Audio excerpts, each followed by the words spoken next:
Today I'm going to show you how to save shots around the green, addressing 3 common mistakes I see as a PGA teaching professional.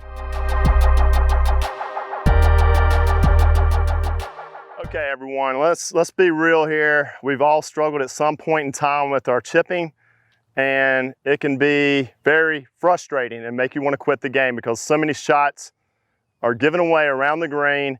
And one of the most common errors is, I hate to say this word, but the yips. That's one, is the yips. Yips and the flips, okay? That's one. And if you have that, we're gonna address that today, how you can fix that. This is the worst feeling as a golfer. A lot of people don't even wanna say it. It's the Y word. And number 2, handsy. That's number 2 thing we see wrong as a PGA teaching professional. People are too handsy. And then also armsy, okay? So we're gonna work on it with the playmate. You see I have it on here. And Martin Chuck and David Woods have devised a program of how you can use certain protocols, especially for the chipping, that is just absolutely brilliant to break you of those 3 most common errors.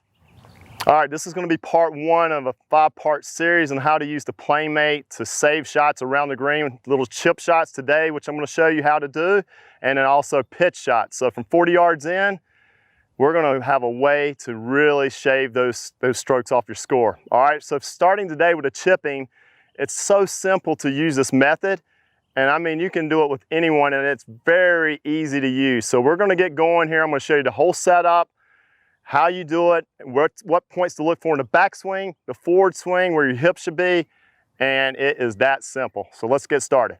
All right, we're going to keep this simple here. We're going to start with the basic setup for the chipping or bump and run. We're going to have our feet close together, about like this, with a little bit weight more on the left side here, 70 to 80% on the left side. Then we're gonna grip down on the club. Some people grip all the way down, middle's fine. And we're gonna have our hands slightly leaning forward like this with the bump and run. Ball position is gonna be middle to back of the stance, okay? And then with the band on here, you can see I've got it 5 to 6 inches down the shaft. So when I get my arm straight, you will feel a mild resistance, okay? You don't wanna have too much, just a nice, comfortable resistance.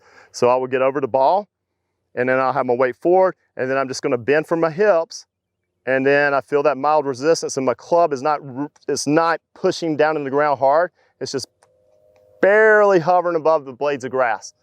Okay, so that's the setup.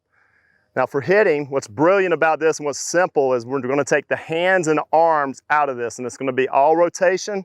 We're gonna keep everything quiet on the way back, but we're gonna keep the same resistance on the way back and then through. And this is the beautiful part about the playmate. We're gonna learn how to hit the chip with the pivot and the rotation, not our hands, not our arms, which causes the yips, okay? So this is gonna eliminate that.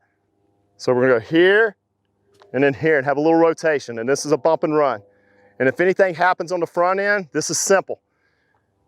I may add a little bit more hands forward press as I go through it, but never this way, okay? So I'm gonna look at the finish, I wanna be more here, okay? All right, so I have my 8-iron. I do a lot of bump and runs with my 8-iron.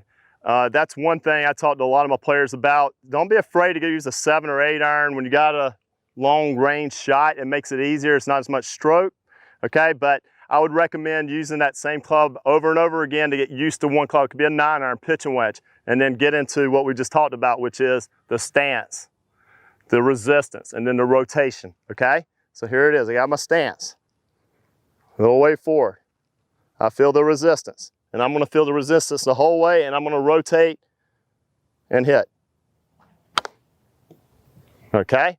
And it should break down that hill a little bit, or maybe not, okay? It's supposed to, but you can see how I did the rotation.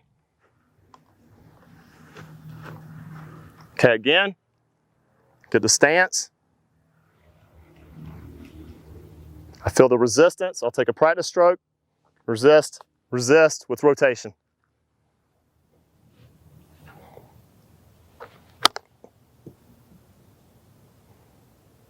A little firm, but I tell you what, it's solid contact, no hands, no arms at all.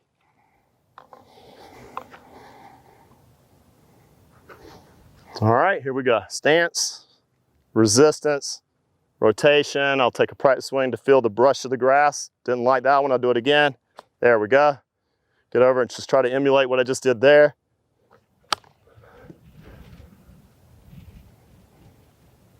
All right, if you apply these techniques using the PlaneMate, getting the right stance, getting the resistance and the rotation, I'll tell you what, you will get rid of the problems that you're currently having if you're having any of those issues with the handsiness and the armsiness of hitting.